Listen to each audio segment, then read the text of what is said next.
अस्सलाम वालेकुम दोस्तों, सब्सक्राइब कीजिए Barkati network official YouTube channel को और दबाइए इस बेल आइकन को ताकि जब भी हमारे चैनल पर कोई न्यू वीडियो अपलोड हो तो उसकी नोटिफिकेशन आपको सबसे पहले मिल जाए। अब अज़ाब कब्र जो है, कब्र के अंदर जो इंसान का अज़ाब है तो वो भी आलम बरज़ख का अज़ाब है। मेरे रसूल करीम सल्लल्लाहु ताला अलैहि वसल्लम ने ना कुछ चीज़ों से पनाह मांगी है। खुद हुजूर ने, रसूल करीम अलैहिस्सलाम ने पनाह मांगी। हुजूर फरमाने लगे, अल्लाह मुझे कंजूसी से, बखीली से पनाह अता फरमा। और हुजूर ने बाकायदा पनाह मांगी है कि ए अल्लाह मुझे अर्ज़लिल उम्र होने से पनाह में रख, जब उम्र इतनी ज़्यादा हो जाए कि वजूद के हिस्से काम करना छोड़ जाए, इससे पनाह मांगी। और ख़ुद मेरे नबी पाक अलैहिस्सलाम ने कब्र के अज़ाब से पनाह मांगी। ये तालीम उम्मत के लिए कि तुम भी पनाह मांगो अज़ाब कब्र से। कब्र का अज़ाब बरहक है। कब्र के लिए तैयारी करके रखना, अपनी कब्र को याद रखना, मर जाने को याद रखना। हज़रत साद बिन मुआज़ रदी अल्लाह ताला अन्हु का जब जनाजा था तो सहाबा किराम फरमाते हैं हुजूर ने नमाज जनाजा की इमामत फरमाई तो खबर के तैयार होने में कुछ देर थी। तो रसूल करीम सल्लल्लाहु अलैहि वसल्लम ज़मीन पर बैठ गए और एक लकड़ी से हुजूर ज़मीन कुरेदने लगे। हम महव इंतज़ार थे कि अल्लाह के रसूल सल्लल्लाहु अलैहि वसल्लम सर मुबारक उठाएँ, हमें को नसीहत करें।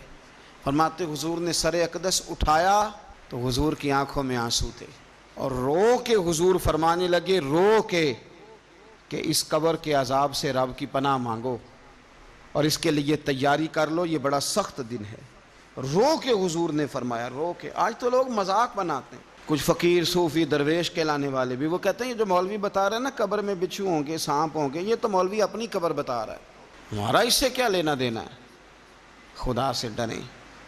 वो चीज़ें जो अहादीस मुबारका में आ गई, जिससे नबी पाक ने हमें डराया, हमें समझाया, आप उस तंबीह को, उस नसीहत को आप इस रंग में लेंगे कि मजाक बनाया जाएगा दीन का, बजाय इसके कि उससे डरा जाए। हजरत सैयदना बरा बिन आज़िब रदी अल्लाह ताला अन्हु इरशाद फरमाते हैं कि मैंने नबी पाक सल्लल्लाहु ताला अलैहि वसल्लम से खुद इस बात को सुना है।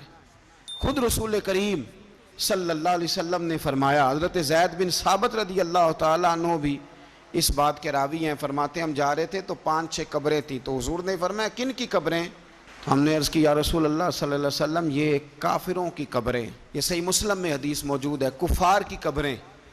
तो अल्लाह के रसूल सल्लल्लाहु अलैहि वसल्लम फरमाने लगे, ज़रा हदीस के लफ्ज़ों पे गौर करना। हुजूर फरमाने लगे अगर मुझे डर ना होता कि तुम अपने मुर्दों को दफन करना छोड़ दोगे, अगर मुझे इस बात का डर ना होता कि तुम अपने लोगों को, मरने वालों को कब्रों में दफन करना छोड़ दोगे, अगर ये मुझे डर ना होता तो मैं सुनाता कि कब्र के अंदर किस तरह अजाब होता है।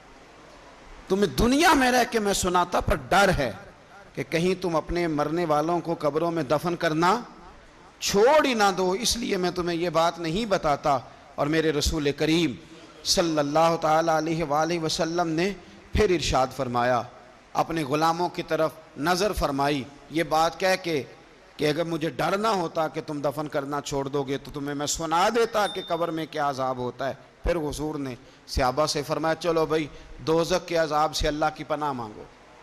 तो सब कहने लगे हम दोज़ख के अजाब से अल्लाह की, सहाबा ने कहा हम दोज़ख के अजाब से अल्लाह की पनाह मांगते हैं। फिर नबी पाक सल्लल्लाहु ताला अलैहि वसल्लम ने इरशाद फरमाया तुम सब कहो कि हम कब्र के अजाब से अल्लाह की पनाह मांगते हैं। तो सहाबा ने कहा हम कब्र के अजाब से अल्लाह की पनाह मांगते हैं। फिर मेरे रसूल पाक अलैहिस्सलाम ने फरमाया तुम कहो, सारे ये कहो कि हम ज़ाहिरी और बातनी फितनों से अल्लाह की पनाह मांगते हैं। तो सहाबा ने कहा कि हम ज़ाहिरी और बातनी फितनों से अल्लाह की पनाह मांगते हैं। फिर मेरे महबूब अलैहिस्सलाम ने फरमाया तुम कहो कि हम दज्जाल के फितने से अल्लाह की पनाह मांगते हैं। तो सहाबा किराम ने कहा कि ए अल्लाह हम दज्जाल के फितने से तेरी पनाह मांग, तेरी पनाह में आते हैं। नबी पाक अलैहिस्सलाम ने ये अल्फाज कह के, ये बात बतला के हमें समझा दिया, हमें कायल फरमाया महबूब ने। तो याद रखना, इस बात को अच्छी तरह समझ लेना کہ اگر مجھے ڈر نہ ہوتا کہ تم اپنے مردوں کو دفن کرنا چھوڑ دو گے تو تمہیں بتلا دیتا کہ قبر میں کتنا سخت عذاب ہوتا ہے. اپنے معاملات پر غور کریں. رحمت کا گہوارہ ہے یہ برکت والا ماہرہ، رحمت کا گہوارہ ہے یہ برکت والا